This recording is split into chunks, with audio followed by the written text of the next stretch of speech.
নিরঞ্জনং নিত্যমনন্তরূপং ভক্তানুকম্পাধৃত বিগ্রহং বৈ ঈশাবতারং পরমেশমিড্ডং তং রামকৃষ্ণং শিরসা নমামি।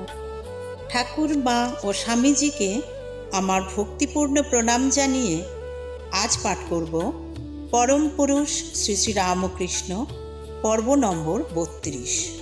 এই যে যদু মল্লিক, তুমি বড্ড হিসেবি লোক, অনেক হিসেব করে কাজ করো, তাই না?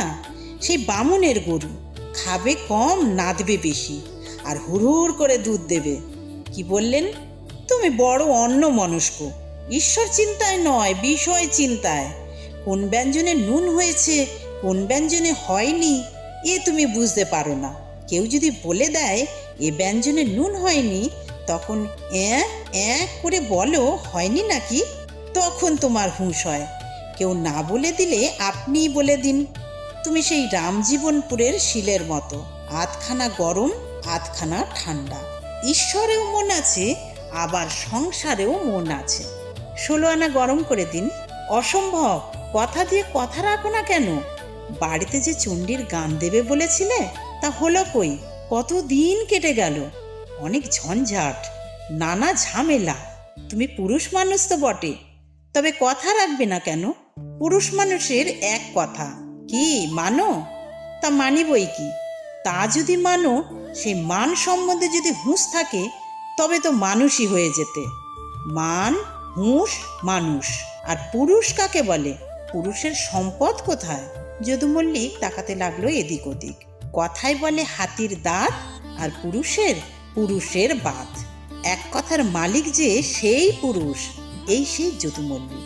এই যদু মল্লিকের বাগান বাড়িতে একদিন বেড়াতে এসেছে রামকৃষ্ণ। বৈঠকখানায় বসে গল্প করছে যদুর সঙ্গে। হঠাৎ দেয়ালে টাঙানো একখানা ছবির দিকে তার নজর পড়ল। বড় মধুর ভাবের ছবিখানি, মা আর ছেলে। মার নদরবাবুর বেষ্টনীতে পবিত্র একটি শিশু। উষার আকাশে প্রথম উদয় ভানু। মার দুটি বড় বড় বিভোর চোখে দ্রবীভূত স্নেহ, মুখে তৃপ্তিপূর্ণ হাসি। আর শিশুর মুখে সে যে কি নিষ্পাপ সারল্য, তা রামকৃষ্ণ যেমন বুঝেছে, তেমনি কি কেউ বুঝবে? ওরা কারা হে? এক মেম সাহেব আর তার ছেলে, তাই হবে বা। অন্যদিকে চোখ ফেরাতে চাইল রামকৃষ্ণ, কিন্তু চোখ ফেরায় এমন সাধ্য নেই। বলো না সত্যি করে, ওরা কে? ও তো দেখছি জ্যোতির্ময় দেব শিশু, আর ওর মা তো পুণ্যময়ী পবিত্রতা। মা মেরি আর তার ছেলে যীশুখ্রিস্ট। এক দৃষ্টে চেয়ে রইল রামকৃষ্ণ। দেখল যশোদা আর তার কোলে বালগোপাল। সোজা শম্ভু মল্লিকের কাছে গিয়ে হাজির হলো। বললে, যীশুখ্রিস্টের গল্প শোনাও আমাকে। এই সেই শম্ভু মল্লিক। হাসপাতাল করা, ডিসপেন্সারি করা, রাস্তা বানানো, কুয়ো কাটানো, এইসবে বড় ঝোঁক। এসব কাজ অনাসক্ত হয়ে করতে পারো তো বুঝি, নইলে ওসবের পিছনে তো শুধু নামের পিপাসা, ঢাকের বাদ্যি। কালীঘাটে এসে যদি শুধু দানই করতে থাকো, তো কালী দর্শন হবে কখন? আগে জোরশোর করে ধাক্কাধাক্কি খেয়েও কালী দর্শন করে নাও, তারপর দান যত করো আর না করো। ঈশ্বর যদি তোমার কাছে এসে বলেন কি বর চাও, তখন তুমি কি বলবে? কতগুলি হাসপাতাল, ডিসপেন্সারি করে দাও, না স্থান দাও, আশ্রয় দাও তোমার পাদপদ্মে? গৌরবর্ণ পুরুষ, মাথায় তাজ, ভাবে তাকে দেখেছিল রামকৃষ্ণ। দেখেছিল সেবায়েত বলে। সেজবাবুর পরে রসদদার এই শম্ভু মল্লিক। বাগবাজার থেকে হেঁটে চলে আসে বাগানে, আসে শটান পায়ে হেঁটে। কেউ যদি বলে অত রাস্তা, গাড়ি করে আসো না কেন, যদি কোনো বিপদ হয়? শম্ভু মুখ লাল করে বলে, মার নাম করে বেরিয়েছি, আমার আবার বিপদ? আমি বইটই কিছু পড়িনি, কিন্তু দেখো দেখি, মার নাম করি বলে আমায় সবাই মানে, শম্ভু মল্লিককে বলেছিল একদিন রামকৃষ্ণ। আহা, তার জানি না, সহাস্য সারল্যে বললে শম্ভু মল্লিক। ঢাল নাই, তরোয়াল নাই, শান্তিরাম সিং। জানোই তো আমার বিদ্যে বুদ্ধি। তবে এবার একটু বাইবেল শোনাও দেখি। শম্ভু মল্লিক বাইবেল নিয়ে বসল। আবিষ্টের মতো শুনতে লাগলো রামকৃষ্ণ। ভূমাভিমুখী মন নামলো অবগাহনে। পরে একদিন উন্মনার মতো চলে এলো যদু মল্লিকের বাগান বাড়িতে। যদু মল্লিক বাড়ি নেই, বৈঠকখানা খুলে দিলে চাকররা। শিশু জুতা মাতৃচিত্রের কাছে বসলো রামকৃষ্ণ। মাগো, তুই আমাকে কি দেখাচ্ছিস? রামকৃষ্ণ দেখল সেই ছবি যেন জীবনায়িত হয়ে উঠেছে। মার ছেলের দিব্য অঙ্গের জ্যোতিতে ভেসে যাচ্ছে 10 দিক। তার অন্তর বাহির ধুয়ে যাচ্ছে সেই জ্যোতি স্নানে। একদিনের দৃঢ় মূল সংস্কার উন্মোলিত হয়ে যাচ্ছে। বিশ্ব সংসারে আর কেউ বিরাজমান নয়, শুধু পীযূষ প্রেমময় যিশু। কৃষ্ণ নয়, খ্রিস্ট। ঈশান নয়, ঈশা। দেখল এ ঘর যেন গির্জা হয়ে গিয়েছে।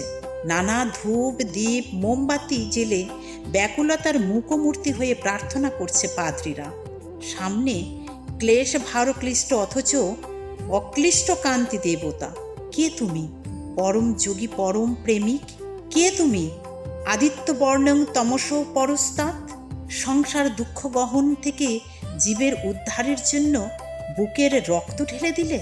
যাকে ত্রাণ করতে এলে তারই হাতে প্রাণ দিলে হাসি মুখে। এলে যে যন্ত্রণার নিবারণে, সেই যন্ত্রণায় ক্ষমা হয়ে, প্রেম হয়ে, শান্তি হয়ে উদ্ভাসিত হলো। হাঁটতে হাঁটতে চলে এলো এক গির্জার সামনে। বড় রাস্তার পারে বড় গির্জা, সব বিদেশি বিজাতীয়দের ভিড়। রাজার বেটা না হোক, সব রাজার জাতের লোক। ভিতরে ঢুকতে সাহস পেল না রামকৃষ্ণ। কে জানে, হয়তোবা কালীঘরের খাজাঞ্চি বসে আছে। মাগো, খ্রিস্টানরা গির্জাতে তোমাকে কি করে ডাকে একবার দেখিও। কিন্তু ভিতরে গেলে লোকে কি বলবে? যদি কিছু হাঙ্গামা হয়, আবার কালীঘরে ঢুকতে না দেয়, তবে মা গির্জের দোরগোড়া থেকেই দেখিও। গির্জার দোরগোড়া এসে দাঁড়ালো রামকৃষ্ণ। চক্ষু মেলে তাকালো একবার ভিতরে। সর্বতশ্চক্ষু রামকৃষ্ণের চোখে এখন পরম পশ্যন্তি দৃষ্টি। দেখল সত্যি সত্যিই কালীঘর। ভিতরে বেদিতে মা বসে আছেন, মা জগদম্বা, মা ভবতারিণী। সব্যে খড়গমুণ্ড করা, অসব্যে বরাভয়দাত্রী সেই মা, যিনি করালি হয়েও কৈবল্য দায়িনী। আনন্দধারায় 2 চোখ ভেসে গেল রামকৃষ্ণের। সর্বত্রই এই মার ভজন, সর্বস্থানেই মাতৃস্থান। কাজলের ঘরে বাস করলে গায়ে কালি লাগবেই, কিন্তু কোথাও আর কাজলের ঘর নেই, সর্বত্র কালী ঘর। যিনি যীশুখ্রিস্ট, তিনিই মোক্ষকারী, শিবকরী, মহেশ্বরী। 3 দিন থাকলো এই খ্রিস্টান ভাবে। 4 দিনের দিন পঞ্চবটিতে বেড়াচ্ছে রামকৃষ্ণ। দেখল কে একজন গৌরবর্ণ সুপুরুষ হঠাৎ তার সামনে এসে দাঁড়িয়েছে। বুঝতে দেরি হলো না, বিদেশি, বিজাতি, কিন্তু সৌম্য আননে কি অপার সৌন্দর্য, সর্বাঙ্গে দেবদ্যুতি। কে তুমি? তুমি কি সেই পুরুষোত্তম যিশু? তুমি কি সেই তমাল শ্যামল বনমালী? সেই দেবমানব আলিঙ্গন করল রামকৃষ্ণকে। এক দেহে লীন হয়ে গেল দুজনে। লীন হয়ে গেল ব্রহ্মাত্মবোধ। আচ্ছা, তোরা তো সবাই বাইবেল পড়েছিস? একদিন ভক্তদের জিজ্ঞাসা করলেন ঠাকুর। সেইখানে যিশুর চেহারার কোনো বর্ণনা আছে? না, বাইবেলে তার কোনো উল্লেখ নেই। আচ্ছা, যিশু কেমন দেখতে ছিল বলতো? কে জানে। তবে ইহুদি ছিলেন যখন, তখন রং গৌর, চোখ টানা আর নাক টিকালো ছিল নিশ্চয়ই। কিন্তু আমি যখন দেখলাম নাক একটু চাপা। কেন দেখলাম কে জানে। ভাবে দেখা মূর্তি কি বাস্তব মূর্তির অনুরূপ হয়? কিন্তু যীশুখ্রিস্টের আকৃতির যে বর্ণনা পাওয়া গেছে, তাতে তার নাক চাপা বলেই লেখা আছে। মাগো, সবাই বলছে আমার ঘড়ি ঠিক চলছে। হিন্দু, মুসলমান, খ্রিস্টান, ব্রহ্মজ্ঞানী সকলেই বলে আমার ধর্মই ঠিক। কিন্তু মা, কারোর ঘড়ি তো ঠিক চলছে না। তোমার ঘড়ির সঙ্গে কেউ তো মিলিয়ে নিচ্ছে না ঠিক ঠিক। সবাই ঘড়ির কাঁটা দেখে, কেউই তোমাকে দেখে না। মিশ্র এসেছে ঠাকুরের সঙ্গে দেখা করতে, ধর্মে খ্রিস্টান, বাড়ি পশ্চিমে। ভাই গিয়েছিল বিয়ে করতে, সেখানে বরের সবাই সামিয়ানা চাপা পড়ে মারা যায়। একা নয়, সঙ্গে আরও একটি ভাই গিয়েছিল বরযাত্রী। সেই থেকেই মিশ্র সন্ন্যাসী। পরনে প্যান্ট কোট বটে, কিন্তু ভিতরে গেরুয়া কৌপিন। ইনি ঈশ্বর, ইনি রাম, ইনিই কৃষ্ণ, বলতে লাগলো মিশ্র। ঠাকুর হাসছেন, বলছেন, পুকুরে অনেকগুলি ঘাট, এক ঘাটে হিন্দুরা জল খাচ্ছে, বলছে জল, আরেক ঘাটে খ্রিস্টানরা খাচ্ছে, বলছে ওয়াটার, মুসলমানেরা আরেক ঘাটে খাচ্ছে, বলছে পানি। মিশ্রের দিকে তাকালেন ঠাকুর, বললেন, কিছু দেখতে টেকতে পাও? শুধু আপনাকে দেখি, আপনি আর যিশু এক। ঠাকুরের বুঝি যিশুর ভাব হলো, দাঁড়িয়ে পড়লেন, সমাধিস্থ হয়ে গেলেন। ভাবাবেশে মিশ্রের দিকে তাকিয়ে হাসতে লাগলেন, শেক হ্যান্ড করতে লাগলেন। সবাইয়ের সঙ্গে মিশে এক হয়ে যাবে, তারপরে আবার নিরালায় ফিরে যাও নিজের ঘরে, সেখানে গিয়ে ফের শান্তিতে থাকো। রাখালেরা এক এক বাড়ি থেকে গরু চড়াতে নিয়ে যায়, কিন্তু মাঠে গিয়ে সব গরু মিলেমিশে একাকার। আবার সন্ধ্যার সময় ফিরে যায় নিজের নিজের ঘরে। আপনাতে আপনি থাকো। গড়ের মাঠে বেড়াতে গিয়েছে রামকৃষ্ণ। বেলুন উঠবে, বেজায় ভিড়, জায়গা নিয়েছে এক পাশে। হঠাৎ নজরে পড়ল একটি সাহেবের ছেলে গাছে হেলান দিয়ে ত্রিভঙ্গ হয়ে দাঁড়িয়ে আছে। যেই দেখা, শ্রীকৃষ্ণের উদ্দীপন হয়ে গেল, সমাধি হয়ে গেল রামকৃষ্ণের।